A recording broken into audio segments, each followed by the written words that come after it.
மதுவிலும் நட்பிலும் புத்தகத்திலும் பழையதே சிறந்தது. சமுத்திரக்கனி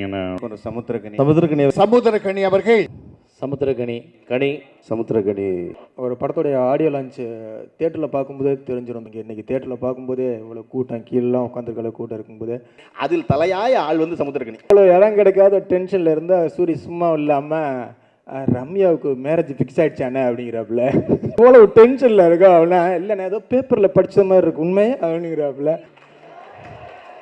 பேசாமல் இருப்பா, ரொம்ப நல்லா இருக்கு. ஹீரோயின் அமலா பால் மேடத்துக்கு 2 வாழ்த்துக்கள். எனக்கு அவங்க கொடுத்த வேலை வந்து பஞ்சர்நாசல் சாரை போய் கூட்டு வந்துரு வீட்டில் இருந்து. அவர் கொஞ்சம் வயசானவர், நீ போய் கூட்டு வந்துருண்ணா. நீ என்னடா செய்வேன்னா நான் அமலா பாலை கூட்டு வந்துடுறேன்னா. வெளியிட்டு விழா முதல்ல எல்லாரும் ஜோரா ஒரு சமுத்திரக்கனி கை தட்டிடுங்க.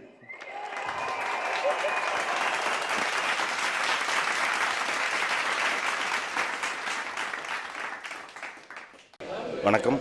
நிமிர்ந்த நெல் என்னுடைய கேரியரில் ரொம்ப முக்கியமான ஒரு படம், ரொம்ப உண்மையான ஒரு படம், நேர்மையான படம். உங்கள் எல்லாருக்கும் ரொம்ப பிடிக்கும். படம் ஆரம்பித்த ஒரு 5-6 நிமிஷமே நீங்கள் உங்களை ரிலேட் பண்ணிக்கிற மாதிரி இருக்கும். புதுசு நான் வந்து உலகத்தில் யாருமே செய்கிறேன் அப்படின்லாம் ஒன்றுமே கிடையாது. எல்லோரும் சொன்ன ஒரு கதை தான், நம்ம பக்கத்துலேயே நடக்கிற கதை.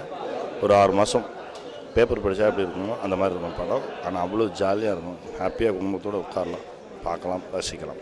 மதுவிலும் நட்பிலும் புத்தகத்திலும் பழையதே சிறந்தது. அப்படி சென்னையில் வந்து நான் பெற்ற நட்பில் விரல் விட்டு எண்ணக்கூடிய நபர்கள் அவர்கள் எல்லோரும் நிறைந்திருக்கும் மேடைங்கிறதுனால எனக்கு மேலும் மகிழ்ச்சி அளிக்குது. சமுத்திரக்கனி அவர்களுக்கு என்னுடைய தனிப்பட்ட நன்றி முதல்ல நான் சொல்லிக்கணும்னு பிரியப்படுறேன். நமக்குள்ளேயே நடிச்சுட்டு இது பண்ணிட்டு இருக்க வேணான்னு சொல்லி தான் ஒரு கேப் விட்டு நாங்கள் நடித்தோம்.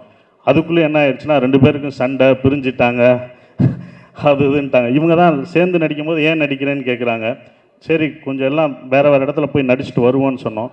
அவர் எப்போ வந்தாலும் எப்போ கதை சொன்னாலும் நான் வந்து கண்டிப்பாக சமுத்திரக்கனி படத்தில் நான் நடிப்பேன். ஸோ அவர் படத்தில் நடிக்கிற எல்லா ஆர்டிஸ்ட்டுக்கும் அது இருக்கும், எனக்கும் அது இருக்குது. தனித்தனியாக ஒவ்வொரு கலைஞரையும் பாராட்ட வேண்டிய அவசியம் இல்லை. சமுத்திரக்கனியை பாராட்டினாலேயே சமுத்திரக்கனியின் சேர்ந்த குழுவினர் அனைவரையும் பாராட்டுவதற்கு சமம். ஏனென்றால் அவர்தான் இந்த படத்தின் கேப்டன். பாலச்சந்தருடைய சிஷியனாக இருந்து தொழில் கற்று சின்னத்திரையிலே முத்திரை பதித்து முதல் படத்திலேயே நல்ல பெயர் வாங்கி நாடோடிகள் மூலம் மிகப்பெரிய பெயர் வாங்கி மேலும் மேலும் வெற்றி படங்களை கொடுத்து கொண்டே இருக்கும் நல்ல டைரக்டரும் அவர், மிகச்சிறந்த நடிகரும் அவர். ஒவ்வொரு பாட்டும், படம் பிடிக்கப்பட்ட விதமும், இசையும், கதையும், மொத்தத்தில் நம்முடைய சமுத்திரக்கனி அவர்கள் எல்லோரையும் நிமிர வைத்தார்கள். அப்படிப்பட்ட ஒரு அற்புதமான ஒரு படைப்பினை ஒரு பானை சோற்றுக்கு ஒரு சோறு பதம் போல இன்றைக்கு எடுத்து காட்டிய சமுத்திரக்கனி வாழ்க. சமுத்திரக்கனி ஒரு போராளி, சமூகத்துக்கு ஏதாவது ஒரு பிரச்சனையை தொட்டு சமூக மாற்றத்திற்கு தேவையான ஒரு படமாக இருக்குன்றதில் ரொம்ப கவனமாக இருப்பார். எல்லோரையும் அவர் தம்பி என்று அழைப்பார், நான் அவரை தம்பி என்று அழைப்பேன். ஒரு அற்புதமான பண்பாளன், மிக உயர்ந்த ரசனை உள்ளவன். கமர்ஷியல் படங்களுக்குள்ளே ஒரு நல்ல சமுதாய செய்தி இருக்க வேண்டும், ஒரு மெசேஜ் இருக்க வேண்டும் என்று எல்லா நேரத்திலும் நினைத்து ஒரு நல்ல படத்தை தர வேண்டும் என்ற போராட்டம் கனிக்குள்ளே எப்பொழுதுமே இருக்கும். கனியை இன்னொரு சங்கராக இந்த தமிழ் சினிமாவுக்கு உருவாக்கி தரும் என்று நிச்சயமாக நம்புகிறேன். இந்த படம் வந்து முதல்ல கதை நாங்கள் டிஸ்கஸ் பண்ணும்போது சமுத்திரக்கனி சார் என்கிட்ட அந்த கதையை டிஸ்கஸ் பண்ணியிருந்தார். ரொம்ப ஆசைப்பட்டேன் நான் இந்த கதை வந்து கண்டிப்பாக நம்ம பண்ணணும் அப்படின்னு. திடீர்னு ஒரு நாள் ஒரு வாரத்துலேயே அனௌன்ஸ்மெண்ட் வருது, சார் வந்து சீனிவாஸ் சாருக்கு படம் பண்ணுறாருன்னு. நான் கால் பண்ணி ரொம்ப கம்ப்ளைண்ட் பண்ணேன், எப்படி சார் நீங்கள் திடீர்னு வந்து வேறு எதுக்கு போடலாம், நாங்கள் பேசிட்டு இருந்தமே என்ன. அப்போ சார் சொன்னார், இல்லை சார் ஏற்கனவே நான் வந்து அவங்களுக்கு ஒரு கமிட் பண்ணிருந்தது, சாருக்கு பிடிச்சிருந்தது, உடனே ஆரம்பிச்சிட்டோம் அப்படின்னு சொல்லிட்டு. அண்ட் அந்த மாதிரி ஒரு பிரமாதமான கதை தமிழ் சினிமாவில் வந்து ரொம்ப ரேராக வரும். சில பேருக்காக மட்டும்தான் நம்ம வந்து என்ன வேணால் செய்யலாம் அப்படின்னு நினைப்போம். அந்த மாதிரி என்னுடைய லிஸ்ட்டில் மட்டும் இல்லை, இங்கே இருக்க நிறைய பேரோட லிஸ்ட்லேயும் கிட்டத்தட்ட முதல் இடத்துல இருக்கிறது வந்து சமுத்திரக்கனி. நானும் அவரும் ஆக்சுவலாக நிறைய மீட் பண்ணலாம் மாட்டோம், மீட் பண்ணுவோம். ஒரு 2 வாரத்துக்கு ஒரு தடவை ஃபோன் பண்ணுவோம். அவர் பண்ணுவார், எனக்கு ஒரு பிரச்சனை அப்படின்னு அவருக்கு தெரிஞ்சு அவர் ஃபோன் பண்ணுவார், பிரதர் இப்படி பண்ணலாம், நான் இப்படி சொல்லணும், இப்படி செய்யுங்க அப்படின்னு சொல்லுவார். அவர் அந்த லைன் கட் ஆனதுக்கப்புறம், பாய் சொல்லி லைன் கட் பண்ணதுக்கப்புறமோ இல்லை அவர் வந்து மீட் பண்ணி வீட்டுக்கு போனதுக்கப்புறமோ எனக்கு இன்னும் கொஞ்சம் நேரம் அவர்கிட்ட பேசியிருக்கலாமோ அப்படின்னு எனக்கு எப்போதுமே தோணும். என் கூட இருக்கவங்களுக்கு இது தெரியும், நான் அவங்கள்ட்ட சொல்லியிருக்கேன். அந்த மாதிரி எனக்குள்ள ஒரு டீப்பான ஒரு இம்ப்ரெஷன் க்ரியேட் பண்ண ஒருத்தர் சமுத்திரக்கனி. அவருடைய படங்கள் கண்டிப்பாக வெற்றி பெறணும், அவர் நிறைய வெற்றி கொடிகள் கட்டணும் அப்படின்னு எனக்கு ஒரு ஆசை. அவருடைய படங்கள் வெற்றி அடையும், ஆனாலும் அவர் வந்து அந்த கொடிகள் கட்ட மாட்டார், ஏன்னா அவர் அப்படிப்பட்ட ஒரு மனிதர் அப்படின்றதும் எனக்கு தெரியும்.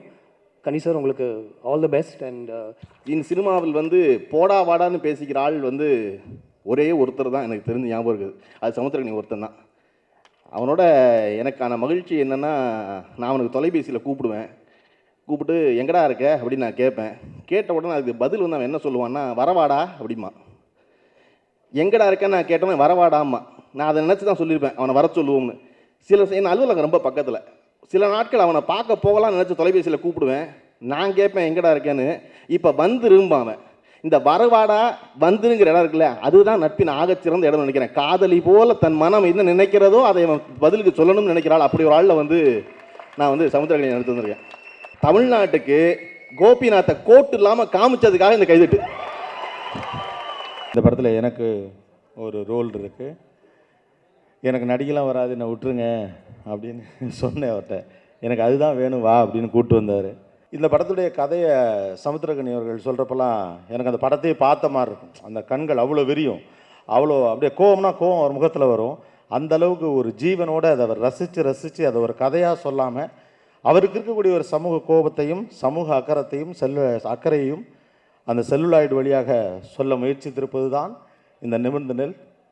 நிறைய விஷயங்கள் வந்து இந்த படத்தில் நான் கற்றுக்கிட்டு இருக்கேன். முதல்ல கணியண்ணனை பற்றி சொல்லணுன்னா, பாடல் ஆசிரியர்களுக்கு வந்து எப்படி ஒரு அறிவுமதி அண்ணனோ அந்த மாதிரி புது இயக்குனர்கள் எல்லாருக்குமே சமுத்திரக்கனி அண்ணன். அந்த அளவுக்கு அவர் வந்து ஒரு அடைக்கலம்னு சொல்லலாம் எல்லாருக்குமே. அவர்கிட்ட இன்னொன்று என்னென்னா, வேலை வாங்குகிற விதம் வந்து நான் ரொம்ப கற்றுக்கணும்னு ஆசைப்படுவேன். தம்பின்றார் போனவொன்னே எல்லாத்தையும். ஸோ அதே மாதிரி தான் இவங்களுக்கும் இருக்குங்க. தம்பிகளான்னு ஆக்கியிருப்பார் 2 ஆர்டிஸ்ட்டையும். ஸோ தம்பின்னொடனே நம்ம அண்ணனுக்காக எது வேணால் செய்யலான்னு தோணிடும். உயிரே கொடுக்கலான்ற மாதிரி வந்துடும். தம்பி அங்கே குதிடான்னா அது என்ன இருக்குன்னே பார்க்க மாட்டோம். கிணறா இருந்தாலும் குதிச்சிரும், ஒரே குதிச்சிரும். குதிச்சுட்டு அதுக்கப்புறம் தான் யோசிப்போம், அடி வாங்கினது எதுக்கு விழுந்தோம் என்னன்னு. ஏன்னா அவ்வளோ அழகாக பார்த்துக்கிறனால அண்ணன் எது சொன்னாலும் கேட்போம் அப்படின்ற ஒரு விஷயத்தில் வருவோம். கீழே விழுந்தப்புறம் அடிபட்டு கொஞ்சம் நம்ம முகம் சுழிச்சாலும் அசிஸ்டன்ட் டைரக்டர் எல்லாருக்கும் திட்டுவார், டே பிடிக்க வேணாமா அப்படின்வார். அப்புறம் நம்ம ரூம் போனவொன்னே தான் அசிஸ்டன்ட் டைரக்டர்லாம் திட்டினாரே. நான் 41 ரூமுக்கு போனோம், அவர் தானே பிடிக்க வேணாம்னு சொன்னார், அப்புறம் என்ன பிடிக்க வேணாமான்னு திட்டுறாரு அப்படின்னு ஒரே குழப்பமாக இருக்கும். ஸோ அவருக்காக எதுவும் செய்யணும்னு தோணுவார். ஏன்னா ஆர்டிஸ்ட்டை கைக்குள்ளே வச்சுக்குவார். அந்த கலை வந்து நான் ட்ரை பண்ணுறேன், முடியாது. நம்மனா ஏன் உழுக மாட்டாரா அப்படின்னு கேட்போம். ஏன் இன்னொரு தடவை ஓடி வந்தா அப்படின்னு ஓடி வந்துட்டா இவர் ஓடி வந்து ஒன்றும் இல்லை வேறு வேணாம் தொடச்சி விடுவார், எல்லாம் இது பண்ணுவார். சரி திருப்பி ஓடுறான்னுவார், திருப்பியும் ஓடுவோம். ஓடும்போது குதின்னுவார், நீங்கள் மேலே இருந்து குதின்றேன், அடுத்த படத்தில் ஒன்றை நான் நடிக்க வச்சு ஒன்றை குதிக்க விட்றேன்னுவேன். ஸோ இப்படி தான் நடக்கும். பட் ஆர்டிஸ்ட்டை ரொம்ப அழகாக கைக்குள்ளே வச்சுட்டு எல்லாத்தையும் ரொம்ப அழகாக பார்ப்பார். அந்த இதனால தான் எல்லா ஆர்டிஸ்ட்டும் அவர் கூட நடித்தவங்க எல்லாமே திருப்பி நடிக்கணும் அப்படின்னு தோணும். ஸோ கண்டிப்பாக அவங்களுக்கும் தோணும் இதில் நடித்தவங்களுக்கெல்லாம். சசிகுமார் சார் வந்து சொன்னார், இந்த மாதிரி என்னை குதினா குதிச்சிருவேன்னு. அவர் யோசிச்சாலே நான் குதிச்சிருவேன். நீங்களா குதின்னு சொன்னால் தான் குதிப்பீங்க, அவர் யோசிச்சாலே நான் குதிச்சேன். அந்த அளவுக்கு எனக்கு அவர் அண்ணன். இன்னொன்று என்னென்னா, எனக்கு வந்து உங்கள் மேலே அவருக்கு என்ன கடுப்புன்னு தெரியல. எனக்கு முதல்ல அவர் குதித்து காட்டிட்டு தான் என்னை குதிக்க சொல்லுவார். உங்கள் ஏதோ பழைய பஞ்சாயத்து ஏதோ இருக்கு. முதல்ல அவர் ஒரு ஆர்டிஸ்டோட பெயின் வந்து அவருக்கு ரொம்ப நல்லா தெரியும். ஏன்னா அவரும் ஒரு நடிகன்றதுனால உணர்ந்தவர் அதை. ஸோ அது முதல்ல அவர் பண்ணி பார்த்துட்டு இது பண்ண முடியுமா இல்லையா அப்படின்றது தான் அவர் தெரிஞ்சுக்கிட்டு தான் என்னை பண்ண வைப்பார். இப்படி வந்து ஒரு இத்தனை டைமென்ஷன், ஒரு கேரக்டருக்குள்ளேயே நிறைய டைமென்ஷன், இன்னொரு கேரக்டர் அவனுக்குள்ளே நிறைய டைமென்ஷன், ஒரு 2-3 படம் பண்ணுற மாதிரி தான் எனக்கு ஃபீலாக இருந்துச்சு. ஸோ அது எனக்கு ரொம்ப சந்தோஷமாக இருந்தது. சமுத்திரக்கனி ஒரு இயக்குனராக கனியை பற்றி இங்கே எல்லாருமே ரொம்ப பெருமையாக பேசுனாங்க.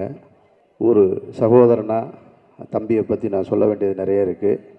நிறைஞ்ச மனசு அப்படின்னு ஒரு படத்தை எடுத்து முடிச்சுட்டு அன்றைக்கு பரபரப்பாக இருந்த புரட்சி கலைஞர் விஜயகாந்த் அவர்களை கதாநாயகனாக வச்சு அந்த படம் எடுத்து அதற்கு ஒரு பெரிய வெற்றி கிடைக்கவில்லை அப்படின்னு சொன்ன உடனே ஒரு நல்ல உழைப்பாளிக்கு அந்த மனநிலை இருக்குது பாருங்கள். அன்றைக்கு ஏற்பட்ட மனநிலை வந்து என்ன பண்ணுறதுன்னு தெரியாமல் அப்படியே, ஏன்னா நான் ரொம்ப சினிமாவை நேசிக்கிறேன், ஆனால் சினிமா என்னைய தூரமாகவே வச்சுருக்கு. என்னன்னு தெரில. இதனுடைய முதல் படமாக இருக்கட்டும், இந்த படமாக இருக்கட்டும், ஏன் ரசிகர்கள்ட்ட போய் சேரலைன்னு எனக்கு தெரியலையே. இதனுடைய முதல் படம் முன்னேற்றம் அடைந்த மிகப்பெரிய வரவேற்பு இருந்தது, ஆனால் வெற்றி இல்லைன்னு ஒரு சின்ன வருத்தம் இருந்தது. அப்பொழுது நான் பருத்தி வீரன் ஷூட்டிங்கில் இருந்தேன். அப்போ நான் சொன்னேன், கனி இங்கே வா, சினிமாவை நேசித்த யாரையுமே சினிமா கைவிட்டதே கிடையாது. நீ சரியான இடத்துல தேடாமல் விட்டுருக்கேன்னு நினைக்கிறேன் நான். நீ வா, எதெல்லாம் தூக்கி போடு, இந்த படம்லாம் இல்லைன்னு நினச்சிக்க. இப்போ தான் திரும்ப உன்னோட கேரியரை ஸ்டார்ட் பண்ணுறேன்னு நீ ஃபீல் பண்ணு, ஷூட்டிங் போகலாம் வா அப்படின்னு. 2 படம் டைரக்ட் பண்ணிவிட்டு ஒருத்தன் அசிஸ்டன்ட் டைரக்டராக வரணும்னு சொன்னால் அதுக்கு எவ்வளோ பெரிய மனநிலை வேணும். அப்படி என் கூட அசோசியேட்டாக ஒர்க் பண்ண வந்தான் பருத்தி வீரன் ஷூட்டிங்க்கு. ஆனால் அங்கேருந்து வந்த உடனே திருப்பி வெளியில் வர்றான் பாருங்கள். அப்போவே அந்த பருத்தி வீரன் ஷூட்டிங்கில் இருக்கும் பொழுதே ஒரு டிவி சீரியல் ஒன்று டைரக்ட் பண்ண போகிறேன் அப்படின்னு. அப்போ தான் எனக்கு கொஞ்சம் கோவம் வந்து சத்தம் போட்டேன். திருப்பி இப்போ தான் படம் ஸ்டார்ட் பண்ண போகிறேன், அப்புறம் டிவி சீரியலுக்கு உள்ள போகிற, திரும்ப உன்னை யாருன்னு நீயே உன்னுடைய அடையாளத்தை தொலைச்சிக்கிறாத அப்படிங்கும்போது ஒரு சின்ன வருத்தம் இருந்து என்கிட்ட கோச்சிட்டு போயிட்டான் ஷூட்டிங்லேருந்து. ஆனால் கோச்சிட்டு போயிட்டு 2 நாள் கழித்து திருப்பி வந்தான். எது திருப்பி வந்தேன் அப்படின்னு. அதில் சொன்னீங்க சார், இருந்தாலும் விட்டுட்டு போக எனக்கு மனசு இல்லை அப்படின்னு. அப்படி ஒரு உழைப்பாளி, இவனை மாதிரி ஒரு உழைப்பாளி, ஒரு படிப்பாளியை நான் பார்த்ததே கிடையாது சினிமாவில். அங்கேருந்து ஸ்டார்ட் பண்ணால் திருப்பி ஸ்டார்ட் பண்ணால் சுப்பிரமணியபுரத்தில் போய் நடிக்கிறான். திருப்பி சுப்பிரமணியபுரத்தில் நடித்து ஒரு நாடோடியாக வாழ்க்கையை அப்படின்னு ஆரம்பித்து ஒரு போராளியாக தொடர்ந்து இன்றைக்கி நிமிர்ந்து நின்று இந்த மேடையில் இவ்வளோ பெரிய அரங்கத்தில் வந்து நிற்கிறான்னு சொன்னான். தமிழ் சினிமாவில் ஒவ்வொரு காரணத்துக்கும் ஒவ்வொரு சம்பவத்துக்கும் ஒரு ஆளை உதாரணமாக சொல்லும் பொழுது உழைத்து என்னால் முன்னேற முடியும் அப்படின்னு சொல்கிறதுக்கு சமுத்திரக்கனி மட்டும்தான் உதாரணம், வேறு யாருமே கிடையாது. எல்லோரும் கஷ்டப்பட்டு வந்திருப்போம், ஆனாலும் அந்த பயணம் இருக்குது பாருங்கள். டிவிலையும் அதுலேயும் மாறி போய் கேம் ஷோலாம் பண்ணியிருக்கேன், எனக்கு தெரியும். அதையெல்லாம் தாண்டி இன்றைக்கி தமிழ் சினிமாவோட ஒரு மிகப்பெரிய பட்ஜெட் படத்தை டைரக்ட் பண்ணுற டைரக்டராக வந்து நிற்கிறது. அது வந்து ஹேட்ஸ் ஆஃப் கனி. நான் உண்மையிலே மனம் திறந்து பாராட்டுறேன் நான். இன்னொரு விஷயம் கனியை பற்றி சொல்லணும்னா, பழைய நடிகர் நம்பியார் அவர்களுக்கும் கனிக்கும் ஒரு ஒற்றுமை இருக்குது. அவர் வந்து திரைப்படங்களில் வந்து கொடூரமான வில்லனாக இருப்பார். சின்ன வயசில் எங்கள் அம்மா எங்கள் சின்னம்மாலாம் சொல்லி கேள்விப்பட்டிருக்கோம், அப்போ இவரெல்லாம் நம்பி வீட்டுக்கு சாப்பிட கூட கூப்பிடக்கூடாதுப்பா, பொம்பளை கையை பிடிச்சி இழுத்துருவாங்கப்பா அப்படின்னு. அவ்வளோ கொடூரமான வில்லனாக இருப்பார். ஆனால் நேரில் பார்த்தீங்கன்னா அவ்வளோ நல்லவராகவும் ஒரு கடவுள் நம்பிக்கை உள்ளவராகவும் இருப்பார். அதுக்கு அப்படியே ஆப்போசிட்டு கனி, அவ்வளோதான்.